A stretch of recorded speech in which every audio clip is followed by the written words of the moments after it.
Hello viewers, আসসালামু আলাইকুম। কেমন আছেন সবাই? আশা করি ভালো আছেন। ভিউয়ার্স, চলে এলাম ছাদ বাগানে আজ একটা খুশির সংবাদ আপনাদের সাথে শেয়ার করার জন্য।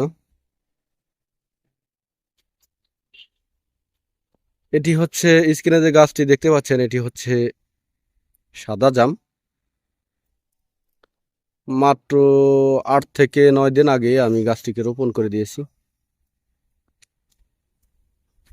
আর এটি কিন্তু বিশেষ করে 12 মাসি একটি জাত। আমি এর আগের ভিডিওগুলোতে বলেছি আপনাদেরকে ছাদ বাগানের জন্য সবসময় চুজ করবেন যে গাছে 12 মাস কাল কিছু না কিছু ফল দেয়। সেই ধরনের গাছগুলোকে ছাদ বাগানে রোপণ করবেন যেন আপনার উদ্দেশ্য এবং উদ্দীপনাকে ধরে রাখতে সাহায্য করে। যখন একটি গাছে কম বেশি ফলন আসবে, ফুল দিবে, ফল দিবে, তখন কিন্তু সেই গাছটার বেশি করে যত্ন আপনি করবেন। কারণ বাৎসরিক যে ফুল ও ফল দেয় যে গাছগুলোতে, সিজনাল ফুল ও ফল দেয় যে গাছগুলোতে, আমি বলছি না সেগুলো খারাপ, সেগুলোও ভালো। তবে সেগুলোর থেকে 12 মাসির যে জাতগুলা, সেগুলো আমার কাছে অত্যন্ত প্রিয় এবং আমি ছাদ বাগানের জন্য উপযুক্ত মনে করি। এটি এটি একটি সাদা জাম। এই চারাটি আমি সংগ্রহ করেছিলাম প্রায় 13 থেকে 14 দিন আগে। আপনাদের কাছে শেয়ার করেছিলাম, ভিডিও দিয়েছিলাম। তো আপনারা জানতে চেয়েছিলেন যে এটি কয় টাকা নিয়েছে। কমেন্টে অনেকেই যে জানিয়েছেন যে ভাই এই গাছটি কত টাকা নিল। তো গাছটি আমি 300 টাকা দিয়ে সংগ্রহ করেছি। তো এর আগে কখনো সাদা জামের ফলন আমি দেখিনি, তাই নিজের কাছে আশ্চর্য মনে হয়েছে। সেলারের সাথে কথা বলে মোটামুটি ভাবে একটি আশা ভরসা পেয়েছিলাম, তাই গাছটিকে আমি ছাদ বাগানে এনে প্রথমেই 125 লিটার ড্রামে সেট আপ করে দিয়েছি। যেহেতু জাম গাছ একটু বড় কোয়ালিটির হবে, তাই আমি প্রথমেই এটিকে বড় ড্রামে রোপণ করে দিয়েছি। এবং এটি কিন্তু গ্রাফটিং এর চারা ছিল, এই দেখতে পাচ্ছেন এখান থেকে গ্রাফটিং করা। তো গাছটি মোটামুটি ভাবে ঝোপালো করার জন্য আমি এটিকে প্রুনিং করে দিয়েছিলাম। আপনারাও সবসময় চেষ্টা করবেন ছাদ বাগানের গাছগুলোকে প্রুনিং করে ঝোপালো করার জন্য। এই যে এখান থেকে প্রুনিং করে দিয়েছি, এখানে কিন্তু কুড়ি চলে আসছে অলরেডি। তো আজকে যে সুখবরটি সেটি হচ্ছে, এই দেখতে পাচ্ছেন আমার এই সাদা জাম গাছে কিন্তু অলরেডি ফুল চলে আসছে।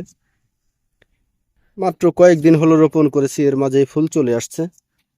এটি আমার জন্য আসলে এর থেকে আর ভালো সংবাদ হতে পারে না। যারা গাছ রোপণ করেন, যারা ছাদ বাগান করেন, গাছের প্রতি যাদের ভালোবাসা আছে, তারা অবশ্যই জানবেন যে আপনার রোপণ করা গাছে যখন ফুল ও ফল আসবে, তাহলে সেই সময়ে কতটা ভালো ফিল করবেন এবং কতটা আনন্দ ফিল করবেন, সে বিষয়টি নিয়ে আসলে দ্বিতীয়বার বলার কোনো প্রয়োজন নেই।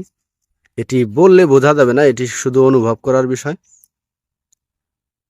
তো দেখতে পাচ্ছেন মাত্র 8 থেকে 10 দিন আগে রোপণ করা এই গাছটিতে কিন্তু ফুল চলে এসছে। এই দেখতে পাচ্ছেন ফুল। এই যে একটি থোকা, এখানে আরো একটি থোকা রয়েছে। এই যে এখানে আরো একটি থোকা। মাশাআল্লাহ, 3টা থোকা অলরেডি পড়তেছে। তো যাত্রাটা খুবই সুন্দর, জানি না শেষ পর্যন্ত কি হবে। তবে এই সাদা জামটাকে অনেকে কিন্তু সাদা রসগোল্লাও বলে থাকে। তো জানি না কেমন হবে। অবশ্যই ফুলগুলো যদি ফলে সেট হয়, ফলে পরিণত হয়, অবশ্যই আপনাদের কাছে শেয়ার করব। আর যারা বাগানি ভাইরা আছেন, যাদের কাছে এই ধরনের গাছ সংগ্রহ আছে, কি ধরনের পরিচর্যা করলে এই গাছের ফুল ও ফলগুলো টিকবে, সেই বিষয়টি যাদের জানা আছে, তারা অবশ্যই কমেন্টে সহযোগিতা করবেন। আপনাদের পরামর্শ অনুযায়ী কাজ করার চেষ্টা করব। এবং আমার কাছে আরো কিছু সংগ্রহ রয়েছে, সেগুলো আগামী ভিডিওতে আপনাদের কাছে শেয়ার করব।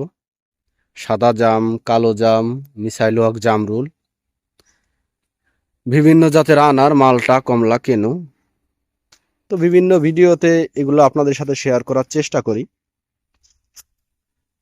এজন্য এই চ্যানেলটি সাবস্ক্রাইব করবেন, যেন পরবর্তী ভিডিও আপনাদের কাছে পৌঁছে দিতে পারি। আজ এ পর্যন্তই। পরবর্তী ভিডিও পেতে অবশ্যই চ্যানেলটি সাবস্ক্রাইব করবেন। ধন্যবাদ সবাইকে, ভালো থাকবেন সবাই।